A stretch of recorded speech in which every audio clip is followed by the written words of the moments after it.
I'm Lin-Manuel Miranda, and you're listening to Hard Knock Life.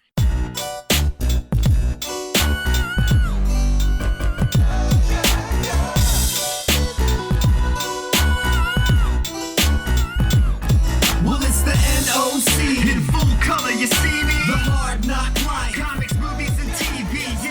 Pop culture with a different perspective. Welcome to Hard Knock Life. I am Keith Chow. I'm Britney Monet. Just me and you this time. Brittany, how was your long weekend?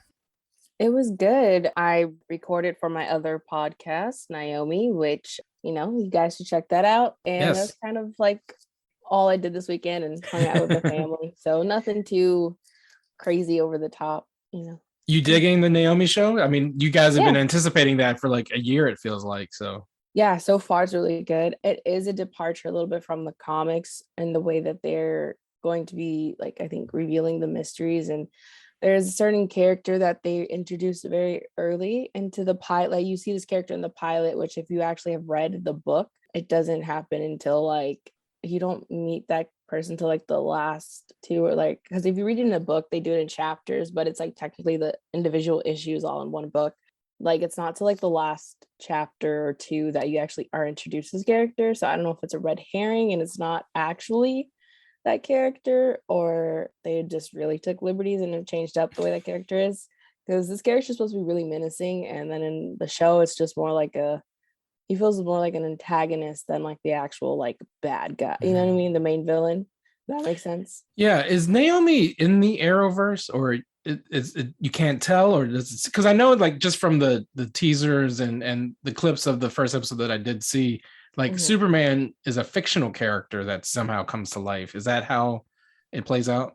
Yeah, so in her, it's same thing in like in the comic, is she lives on a different Earth, and on her Earth, like, there are no such thing as superheroes and blah blah blah. It's all comic book characters, and she is like a huge Superman comic fan in the comics and as well as on the show, and she basically runs like the biggest like Superman website, or one of the biggest, and all of that, and that carries over onto the show as well. And as we know, the show, like, it kind of starts off with this event, which is a Superman sighting, but you're not sure if it's real Superman or if it's like actors, and you don't really know what is what. So we don't know which Earth it's on, but some people are starting to think that it is going to be like Tyler Hoechlin Superman, but we'll see. I mean, they already established a multiverse.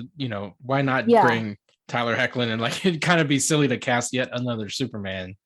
But it, for like that sake of the episode, it wasn't Tyler Hoechlin, just because you never see like the guy's face and stuff like that. So it was probably his like stunt double or something. But yeah.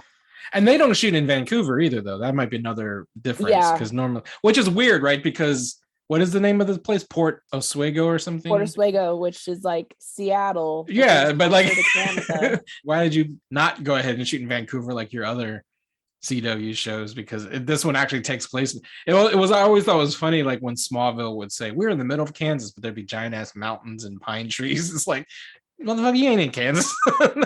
that's so clearly Canada. But you know what I'm saying? Now this is a show that takes place in the Pacific Northwest. It's like they film in Atlanta. So yeah. Well, that's cool. I'm glad that finally Naomi Podcast has a TV show to talk about. I know. Yeah. Not that you were stretching for things to talk about, because you did have the comic book to talk about, but it's like, it just feels good to have a show on the air again. It does. The other show on the air that I wanted to talk about before we get to the Moon Knight of it all is the Book of Boba Fett. Episode 3 dropped last week. We're on the cusp of the next episode. It's only a 6-episode show. Yeah. So we're halfway there, and I feel like, full disclosure, I'm not really feeling Boba Fett. No, and am I totally bad fan for admitting that? No, I feel like with how vast and like there's so much Star Wars content, that there's going to be a Star Wars project that's going to line up with you that you're going to love. Like, sure. I feel like all fans need to accept this at this point. Like, not everything is going to be for you. Like, there's just so much stuff that they can do that, of course, there's going to be things that aren't going to like resonate with you. And I was honestly a little bit disappointed with this last episode, just because I really loved what they did in episode 2 with the Tuscans and everything. And then it felt like they walked back on that. Like, that's how it felt to me. Like, they walked back on what they were trying to do. Although I feel like they've been kind of, signaling that they were going to murder all the Tuskens anyway, right? Because like, why else was Boba Fett walking around Tatooine alone if he didn't have the tribe? You know what I'm saying? Like, it wasn't. Yeah. I wasn't that surprised that they were all slaughtered. didn't- It also, I you didn't know, think they would harkens maybe- back to Attack of the Clones. That's just what happens Yeah. in Tuskens. Like, people come and slaughter the women and the children too. I don't know. I just didn't think that it would happen this time. You know, I just thought he would have a natural like end of like, you know, his time with them. But yeah, I was a little disappointed that they killed them all, or pretty much. I was just like, oh no. Well, it does fall into like, they did so much work in episode 2 to break the stereotype of like Tuskens as just like, you know, savages. And give them some humanity and some interiority, that it did feel a little like retroactive to treat them as like the mass slaughter of Tuskens as a way to motivate your hero, which is kind of like how that's always played out. Because it would, right, some of the accusations even for episode 2 was that like it was very too close to like Dances with Wolves, like white savior coming in, and then like forgetting the fact that Tamir Morrison himself is indigenous and probably imbued, and I think he said in interviews, imbued a lot of his own culture into like those scenes with the Tuskens, like where they're doing the haka essentially, right, around the campfire. So I never bought the whole Boba Fett as a white savior, but it does kind of fall into that trap with the next episode. They're all dead, and now like they're the motivation for Boba for the rest of the show. Yeah, that was like, I think, a little upsetting, but I did like the like cyberpunk Star Wars kids with the kids that they introduced. I'm like, okay, that's really cool. Yeah, a lot of people didn't like them. I know a lot of people didn't like them, but I actually liked them. That was like probably one of my more favorite parts of the episode. And obviously Danny Trejo, I love him. So that was nice seeing him. Yeah, about the cyberpunk millennials in Tatooine. The only thing that kind of I didn't really feel too much with them is that I thought that like their bikes were too clean, if you know what I'm saying. Like in Tatooine, I didn't mind that they were colorful and that they look like, you know, Vespas. I thought that was actually really cool. I just kind of wanted it to be a little grimier. And then to me, that what's weird about this show is that, you know, Robert Rodriguez directed one of the like most badass episodes of The Mandalorian when he introduced Boba Fett. And he's the, you know, one of the main creatives behind Book of Boba Fett. But the 2 episodes that he directed, episodes 1 and 3, I felt like the action wasn't that great. You know what I mean? Like episode 2, I felt like was like the perfect Boba Fett episode. But 1 and 3, it just feels disjointed. And it's just weird that Robert Rodriguez isn't giving us like the cohesion that you would expect from a director of his caliber. Yeah, I don't know. I didn't feel that about the action sequences and stuff. I just more was, like I said, really disappointed that they walked back on trying to have the Tuskens be around longer, I guess. But yeah, I feel like the strongest episode still is episode 2, and that's not the one he directed. Yeah, it's just ironic to me because like the train sequence in episode 2, some of the best Star Wars stuff like ever, right? But then in episode 1, the parkour stuff, I kind of fell asleep when like Fennec was chasing those assassins around Tatooine. It was I thought it was boring. And then this one, like again, I didn't mind the aesthetics of the cyberpunks, but I just thought that chase scene was kind of boring. And it's just, again, from Robert Rodriguez, you just expect a little bit more high octane. Again, that the way that like Boba took out those stormtroopers in The Mandalorian, like holy shit, I want more of that. And then I just feel like for whatever reason, Rodriguez's action directing is kind of taking a backseat. I don't know. I mean, I don't want to shit on Boba Fett. I don't hate it. I know a lot of people, like you said, are disappointed with this show. I'm not saying that. I just not sure what I expected from the Boba Fett show. You know what I'm saying? Like it's I just feel like with The Mandalorian, at this point in the first season of The Mandalorian, people were bought in. And I just feel like with Boba Fett, maybe because Boba Fett is a character everyone knows and has preconceived notions about, whereas Mandalorian was a blank slate. Yeah. And I feel like, but I mean, even though you knew about Boba Fett, there was still very like small things that we knew, and not everything was considered canon. Right. So I feel like because of that, you do have people have like they're already, you know, preconceived notions about him, like you said. And for me, I just never really went into the extra lore behind Boba Fett. So I, you know, if it wasn't stuff that they showed on Clone Wars, I don't know anything extra about him like that because I didn't read the original like books and stuff that they used to Right. do. So my little brother did. So he likes the show. I think he just likes anything Boba Fett. I think he's just one of those people that you can't do wrong with Boba Fett in his opinion. I mean, and I think, like I said last week, the Tuscan stuff or the stuff that happens in the past is to me still more interesting than the stuff in the present, because I think my problem with the stuff in the present is like, I just don't know what Boba's trying to do. Like, does he want to be and also like, does he want to be a gang lord or does he want to be like a sheriff? Because he's acting much more like the noble sheriff than like a crime boss. You know what I'm saying? I think Dominic mentioned the Godfather analogy last week, but like, that would make more sense if Boba Fett acted more like the fucking Godfather than just some like, you know, the sheriff moseying into the town to like clean up the town and stuff. I don't know. Yeah, I haven't felt any crime bossy things yet. It does feel like you said, the guy trying to clean up everything. Which is cool, right? Like I don't mind if you want to cast Boba as a hero, right? Like let him be, he's like fully a good guy because of his time with Din Djarin or, you know, the time with the Tuscans, it kind of turned him into a good guy. That's awesome. Even the Timothy Oliphant character in like that, I feel like that's what they maybe wrote it for him because he's acting much more like Timothy Oliphant than Boba Fett. You know what I'm saying? Remember the episode where he found the Boba armor and it was like he's the sheriff of the town. That's kind of how they're treating him. And the teaser at the end of The Mandalorian where Boba and Fennec like just come into Jabba's palace like shooting everybody.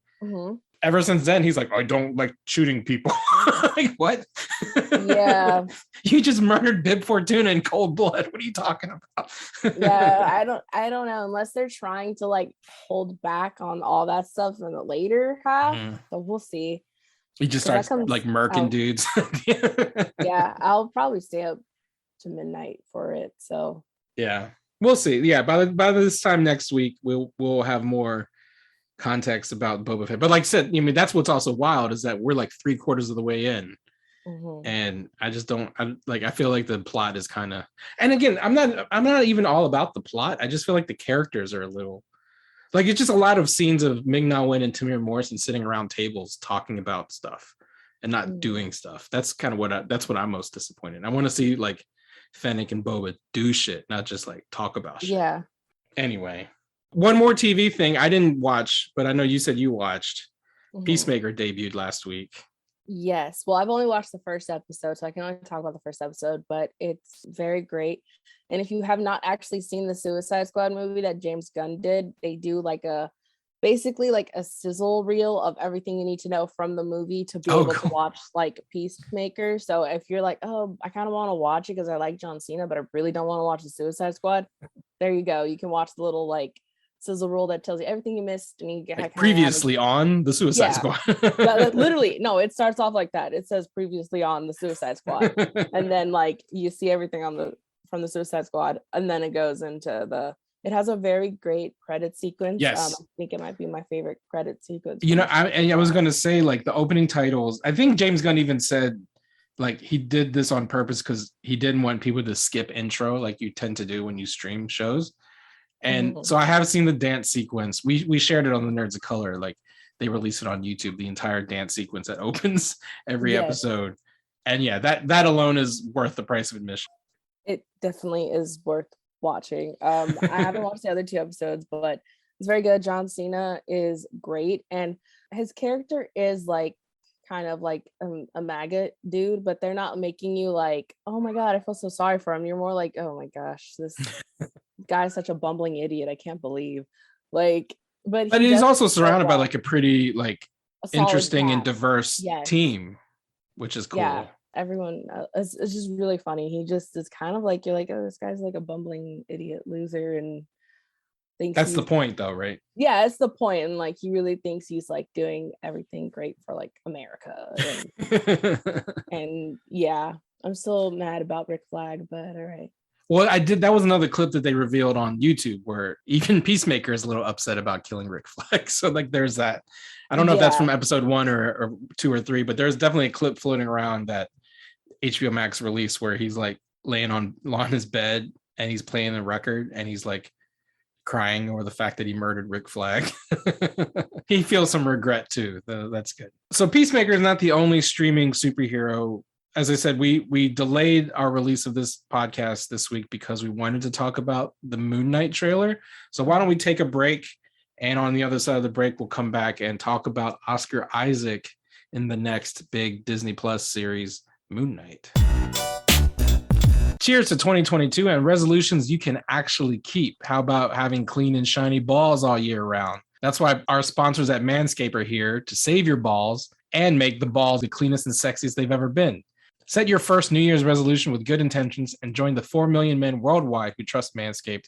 With this exclusive offer, go to manscaped.com using the code HARDKNOCK, HARDNOC, for 20% off plus free shipping. I mean, why not? You can get the Lawnmower 4.0, which, is good on loose skin. And I just say, why not? Make that your New Year's resolution. Keep clean. And we talked about this before. It's called Manscaped, but you don't got to be just a man to use Manscaped. Manscaped is good for men, women, and everyone in between. Yes. And you know what? They got anti-chafing boxers, which, some with thick thighs. I know chafing sucks. So I'm sure chafing sucks in that area too for people who have junk in that part. But yeah, I feel like there's so much great stuff. There's the ball toner. There's also, I believe, ball deodorant. Like, why not smell good, feel good? Yeah. And there's the Performance Package 4.0, which includes all of the things that Britney just mentioned. The Lawnmower 4.0, the Crop Preserver and Crop Reviver toner / deodorant, and you get your anti-chafing boxers all in a travel bag. It's awesome. Get the Performance Package 4.0 at manscaped.com. Use the code HARDKNOCK, HARDNOC. You'll get 20% off your order and you'll get free shipping. Use the best tools for the job. And we're back. You know who else is back? Oscar Isaac is back. Yes. He's finally a superhero. Fine. Or I feel like he's more in the line of Batman and an anti-hero. Things that I know. He's in a Marvel property, let's just say. He just needs, the next thing he needs to be a Disney prince. He can join Ming-Na Wen with the Disney Triple Crown if he gets a Disney prince role, because he's already been in Star Wars. Now he's a Marvel superhero or anti-hero. And then technically Richard Madden just needs a Star Wars role to also have all three as well, because he was a Prince Charming or Prince. Oh, and Cinderella. That's right. And then he's Icarus in Eternals. Yeah, he just needs a Star Wars role now, and he's got. So Richard Madden needs to be in Star Wars, and Oscar Isaac needs to be he needs to be a Disney prince. Is there a Disney prince he could be? Is there any? What's coming up?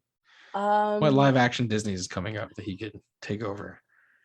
I feel like the only one that he would have been good as, but they would have to do it would be really problematic casting age-wise, would be Prince Eric. Oh, and in the Little Mermaid. But they're already doing that. Halle, I almost said Halle Berry. Halle Bailey is a little young for Oscar Isaac. Yeah, but Ariel's supposed to be 16, so that's just the problem. But the story itself is problematic. Yeah, but I like Little Mermaid. It's literally one of my favorites. But yeah, I feel like that's the only prince he would look closest enough, even though he doesn't have blue eyes. I feel like that's the closest. Yeah. Well, let's just pretend for now Dune is a Disney movie, and he was a prince in Dune. I guess he was a prince, wasn't he? Something like that. Yeah. House Atreides, wasn't he a prince of House, or is that Shallow? I don't know. Whatever the fuck. Who cares? Yeah. So Dominic isn't with us this week. He is our resident Moon Knight expert. So Brittany and I are going to be just like the blind leading the blind. Here, I'm not a huge. I wouldn't say I'm not a fan of Moon Knight. I don't know a lot about Moon Knight. I think he's got a dope ass costume, and I know he's connected to Egyptian mythology. And he's got multiple personalities. That's all I know about Moon Knight, honestly. Yeah, and he was a mercenary, I believe, originally, and he was I think that's kind of really all I know. He's a mercenary, and he was hired to do something in Egypt, and it goes wrong. Yeah. So I don't know. But I think you and I are like most people, right? Moon Knight is not the biggest name in the Marvel canon. No. So, but these Disney Plus Marvel shows attract, everybody, right? Everyone tunes in for the Marvel shows on Disney Plus. So I don't think you have to be a Moon Knight expert. They'll do a great job of bringing us into the world. But this being the first trailer, what did you think about that world? Because I know that there was a tease when you and Nate talked about Disney Plus Day a couple weeks ago.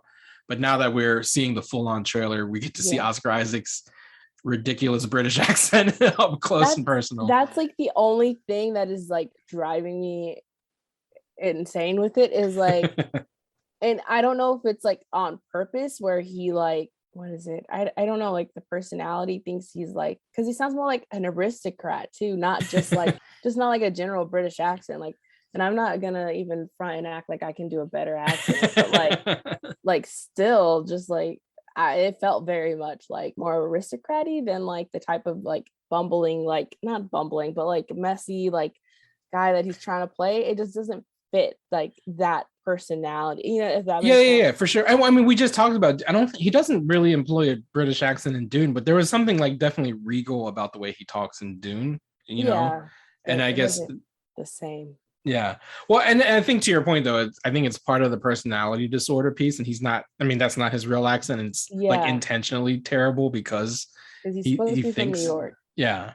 And there was that cool scene in the trailer where like this phone rings and he answers it, and someone back in presumably New York, somewhere in America, because it's definitely an American person on the other line, is like, Mark, where have you been? We've been looking for you for months. So like part of the personality disorder is that, you know, wakes up and he doesn't remember who he is and where he's been. And perhaps the plot of this show is that one day he woke up and flew to Britain. I don't know, and got a job at a museum. And then, you know, just assumed he was this like janitor, I guess. So I don't know if it's gonna be like, you know, he goes on to this mercenary job thingy in Egypt and he somehow gets involved with, because I think it's the god Osiris, that's where he gets his powers from. I could be wrong, please correct me if I'm wrong, someone. I think like that's where he kind of gets his powers from. And then like I don't know if like in the show they're gonna like he goes wrong and that, and then him becoming quote unquote Moon Knight makes his personality disorder even worse. Right. So I don't know if that's like what's gonna happen, but the costume looks really freaking cool. Like, it looks really good. I mean, there was some worry when they teased the trailer a couple of days before it came out, when I think some folks caught a screenshot and were worried that it was going to be like brown, where, you know, Moon Knight is iconically this like white hood, and I don't know, white hood sounds really bad. Not that kind of white hood, but you know what I mean? It was kind of like the screenshot that was floating around was a little kind of off color. It didn't quite look like I like the gray look though. Like, yeah. Oh yeah, it's like definitely a dope costume. Yeah, it was funny because I was like, I don't really watch football, so I was literally watching the game last night with the family just so I can see this trailer. Even though I know they release it on like Twitter and stuff, I was like, yeah, I want to watch it on the TV because it'll be nice and big. And yeah. Like, so when it came on, my brother's like, I don't get, my other brother, not the one who likes Boba Fett and stuff. My other brother, he was like, is he what, a mummy? I don't understand. So, well, there's a lot more the like wraps around his face. Like I think what I remember from the comics is just like the face is all black and he's got like a white hood. You don't really get to see. It's almost like a Jawa. You don't really see the inside the hood, but in this, it's clearly like he's got some sort of like wrap around his face that looks like the Invisible Man kind of thing. It was very funny. My brother's like, I don't get it. Is he like a mummy? Is that his superpower? And I was just like, not really. What are Moon Knight's superpowers? Do you know? We can Google it. Let's do that. Why don't you look up Moon Knight superpowers, and I will talk about the fact that Ethan fucking Hawke is in a Marvel property. Oh, please don't remind me, because okay, I don't know if you know, he was my actual choice for Doctor Strange, and I thought Benedict Cumberbatch would be a good Morbius. So as you know, that's not what I got at all. It's all over the place. You got Jared Leto as Morbius, and so yeah. Well, it's wild that Ethan Hawke's in it at all, because like that's a dude that I'd never imagined would ever do a Marvel thing or a superhero thing at all, right? Yeah. Well, I think he wanted to be Doctor Strange too, and then he didn't get Doctor Strange. So then after that, he was like, I think superhero movies are stupid, and he came out saying that. So like I would too be like, what? Especially because he worked with Scott Derrickson, and it was just like, it was so easy. It was an easy lineup. And for a while, he was really starting to look like Doctor Strange too, because he started having his hair having the little like gray streaks on the side and everything. And then that didn't happen. So it looks like he has supernatural powers such as enhanced strength during nights with full moons, prophetic visions and dreams, and the ability to drain another person's life energies through physical contact. Oh my gosh. Okay. Yeah. That's, I guess, what he does. What's cool now, though, is someone who loves the Before trilogy. I'm a huge fan of Before Sunrise, Before Sunset, and Before Midnight. To know that Ethan Hawke and Julie Delpy are both in the Marvel Cinematic Universe as really minor characters. Maybe we'll get a whole movie of the two of them walking around some European city, and that will be my favorite Marvel movie. Oh my god, That's what I want. I've never seen those movies actually, but You should watch them. They're really what you're good. talking They're about, really yeah. good. I love those movies. It's my favorite trilogy, the Before trilogy. Last thing I wanted to get to about Moon Knight is that, again, with my limited knowledge of the character, I do know Moon Knight had a Marvel Knights series, which was like Marvel's kind of more mature imprint, Mhm. similar to like Vertigo, where the characters could be a little bit more violent, a little bit more graphic. You know, classically like Punisher and Daredevil had Marvel Knights.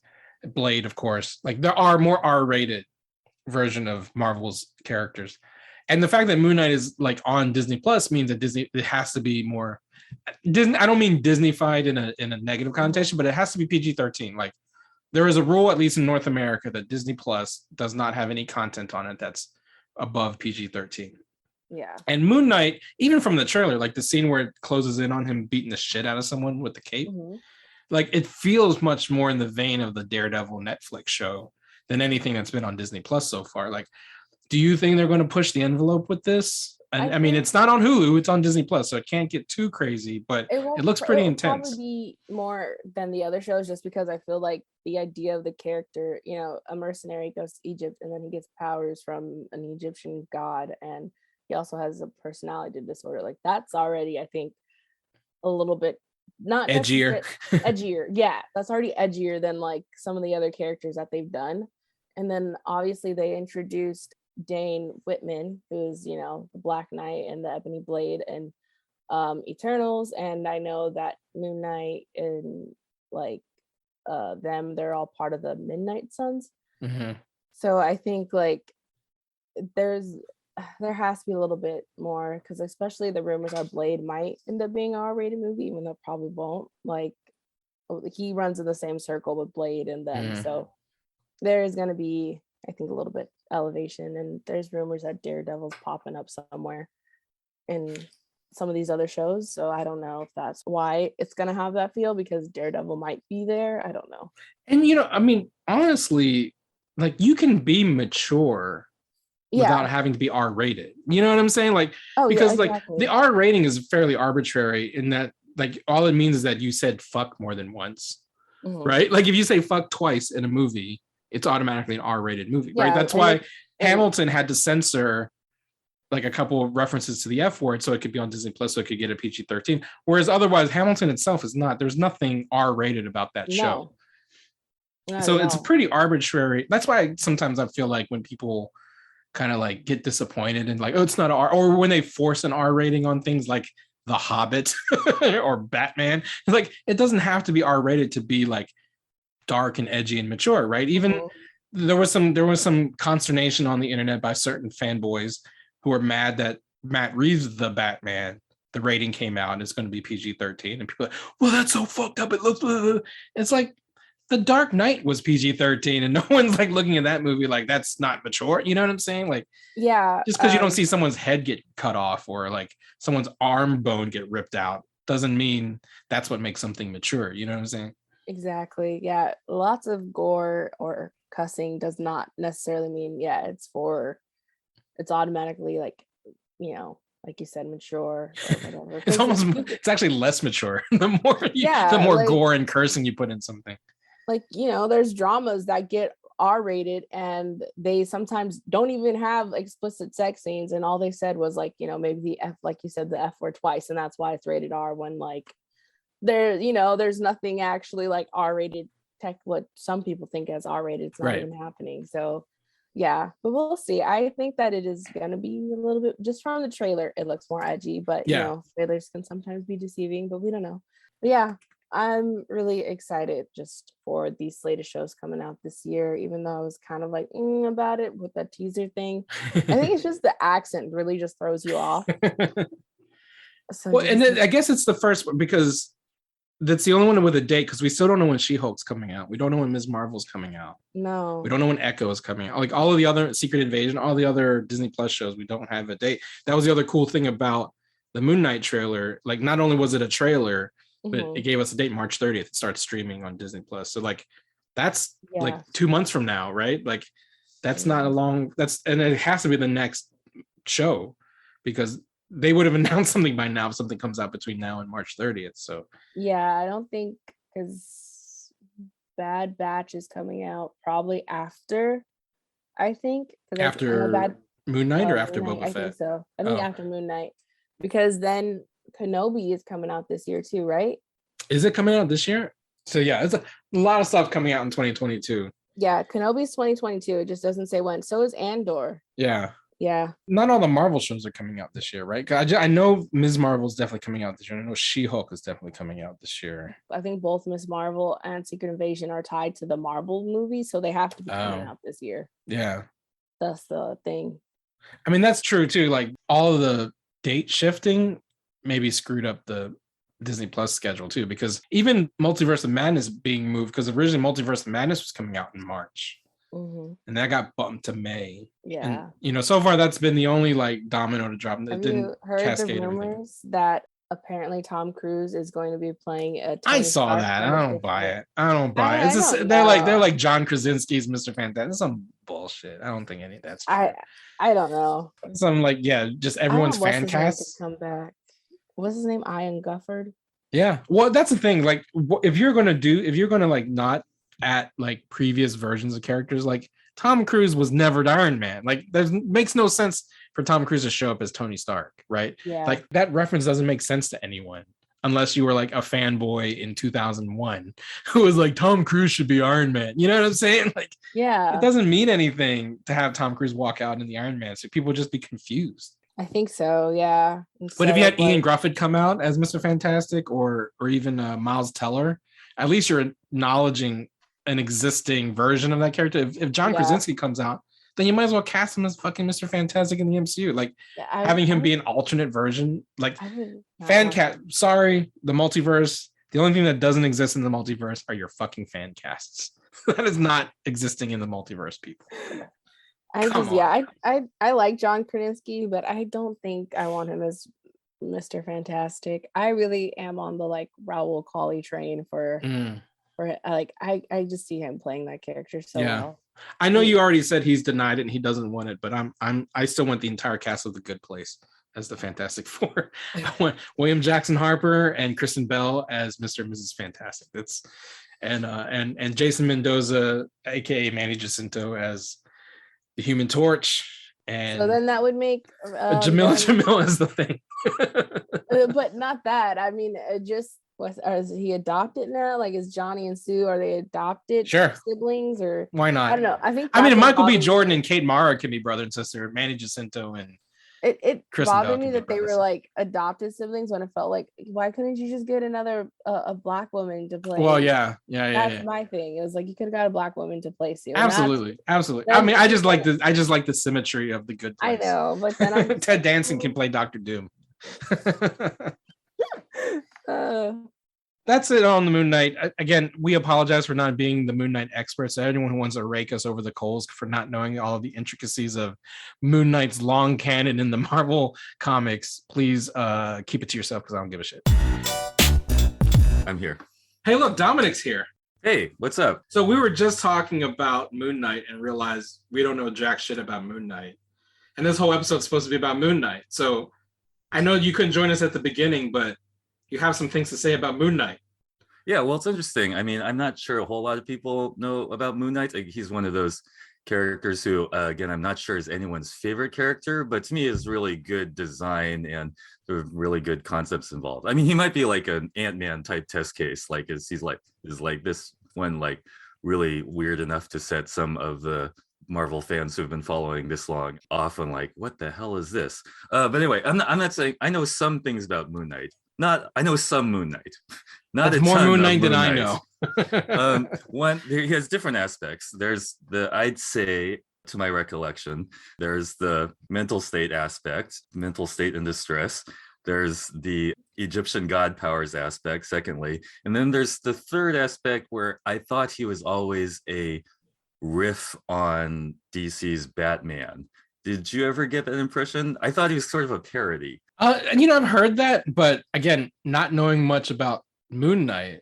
Like I always thought Moon Knight had, if there was any DC analog, it was closer to Hawkman just because of the Egyptian iconography, perhaps. Yeah, sure. But I don't know a lot, and I know Moon Knight's not like reincarnated the way like Carter Hall is DC, but like I feel like there's a version of Moon Knight that's closer to the Hawkman. But again, that's just like 60s comics writers like seeing some hieroglyphics in a book and then assuming they're going to just create a whole superhero character around it. But yeah, I don't know what is the Batman aspect, because like Batman doesn't have.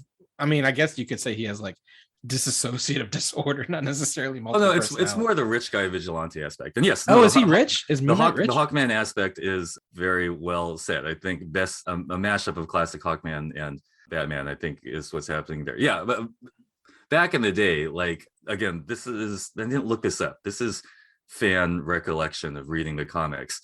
Moon Knight is a rich guy who decides to fight crime and makes himself a million gadgets. A million branded gadgets.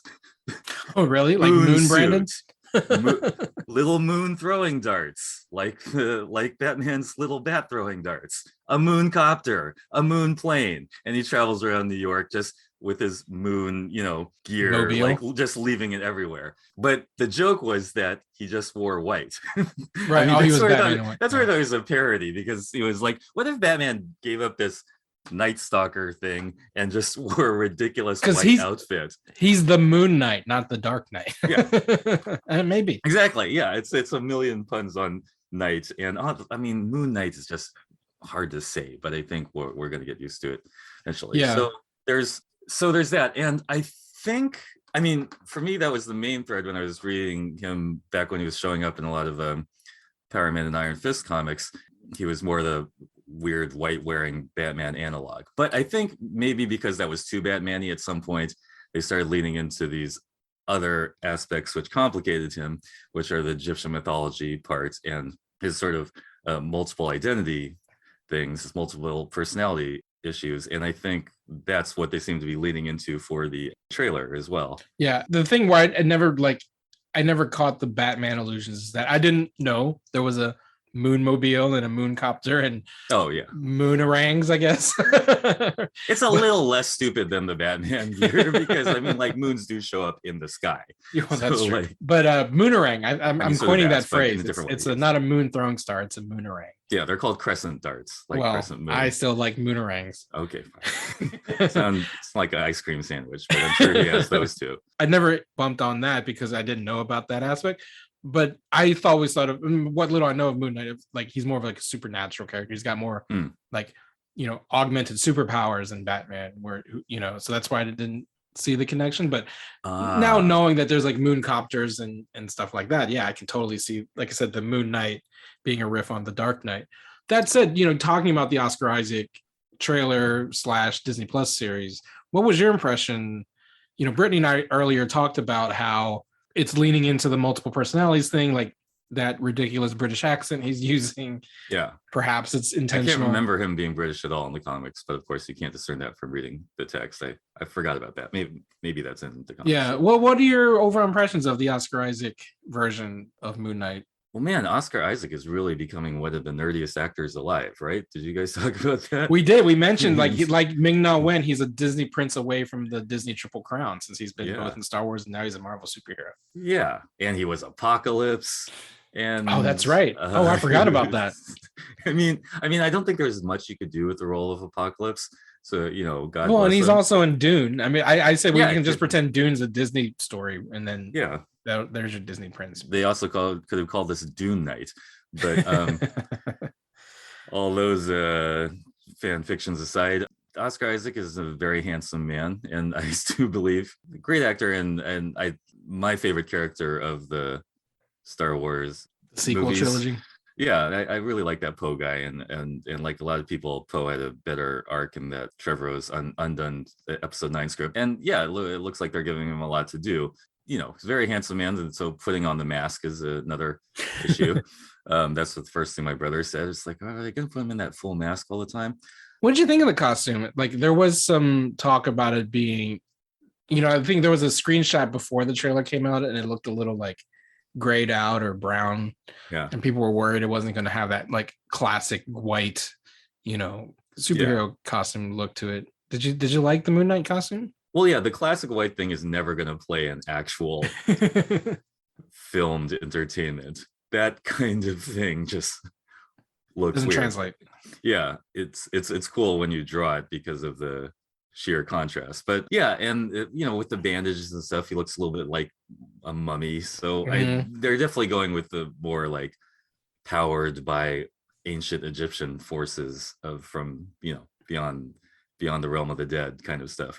And that's perfectly cool. And again, that's the part that Moon Knight that I'm not as familiar with. I do remember like recently fought the whole Avengers in the comics because Khonshu really like powered up and gave him like super moon powers, and he was able to like fight the whole Avengers team. So he has a big sliding scale, Moon Knight, because he has this supernatural thing to access and the gadgets. We didn't see a lot of gadgets though in the trailer. I don't think. They did release a poster where he's holding, I guess, would you call it crescent star or crescent dart is the technical term. That Yeah, is the crescent one star thing seems I'm like sure a of in Moon Knight oxymoron. mythology. Yeah, Crescent star would be weird. Yeah, it's an oxymoron. You can't be a moon and a star. But yeah, it was always a big deal that he got his powers from, I guess it's Horus and Khonshu, and he was kind of Indiana Jones grave robber character, is how he stumbled onto all these things. It's excellent iconography. Yeah, no, I mean it looks great, and I'm excited for it. It's like so far, to varying degrees, Marvel's been hitting these solid triples, if not home runs, with their Disney Plus series. Other thing Brittany and I did riff on is the fact that Ethan Hawke is in it, and I think that's fucking amazing. I mentioned to her earlier that I'm so happy that both Ethan Hawke and Julie Delpy are minor characters in the Marvel Cinematic Universe. And I hope that there is a movie or even a one-off Disney Plus episode in which whoever the fuck he plays in Moon Knight and the Red Room lady that Julie Delpy played in Age of Ultron meet and like walk around a European city for 2 hours. That's the MCU movie I want to see. I want to see the MCU version of the Before trilogy. Yeah, and obviously it's called Before Moonrise. Or Near Moonrise. Yes. Or Before Moonrise. Or adjacent to Moon Knight. No, that's a good point. I have no idea what character Ethan Hawke is playing. That's where my Moon Knight knowledge ends.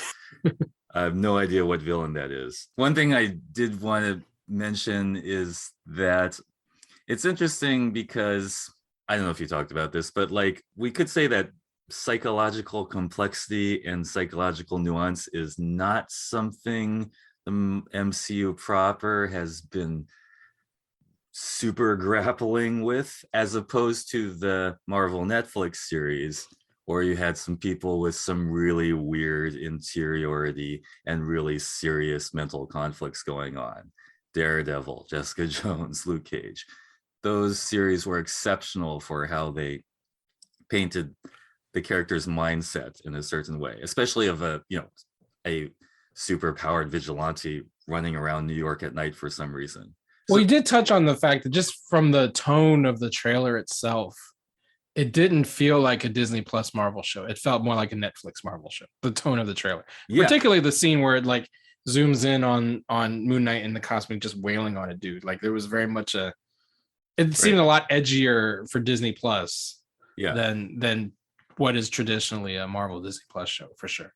Yeah, and I just wonder if they will interpret that more as in the sort of horror, scary lighting sort of way, or whether we can really get into Mark Spector's mindset or that of his alternate personalities. Again, not to bring everything back to Daredevil, but like the beauty of the Daredevil series was that you really saw in the guy's eyes that while he was a straight edge lawyer in his real life, there was an aspect of him that really liked being Daredevil and really was crazy into picking fights with people at night in the leather suit. Like, not just like he needed to do it out of some sense of good, but because his brain was wired in a weird way and he kind of enjoyed it. That kind of duality is something we would like to see again, and Moon Knight could be a great vehicle for it. Yeah, well, it's definitely exciting to watch. March 30th, it comes out on Disney Plus. I think you noted when we talked about delaying the release of Hard Knock Life this week to Tuesday because of the Moon Knight drop, that it was also a full moon. Oh yes, and so the Moon Knight trailer came out on the nights of the full moon, the last full moon of this lunar year. In 2 weeks, it'll be a new moon, and it'll be Lunar New Year for those of us who celebrate that kind of thing. It'll be Year of the Tiger. So yeah, clever. Good job, Marvel marketing people. Full Moon Monday. Yeah, that was pretty cool. Brittany, what's nerd popping this week? I actually bought Dune on DVD. Oh, nice. On what do you call it? I bought Dune. I was so excited because I really did like that movie a lot. So that's my thing. I bought Dune. And cool. It's a Oscar Isaac like celebratory podcast episode for you then. Pretty much, yeah. But I really liked that movie a lot. So I was like, oh, okay. And I bought it. And then I ordered another R.L. Stine Fear Street book that I didn't need. So I needed because it's part of the books I'm like checking off on my list. But like I technically don't need it yet because I still have so many other books to read. I know. It's like every week your nerd popping's a book that you're like, I wish I didn't buy because I have 30 books to read. I literally have like I have to show you the picture of like, or I'll just when we're done, I'll show it to you on the camera. But yeah.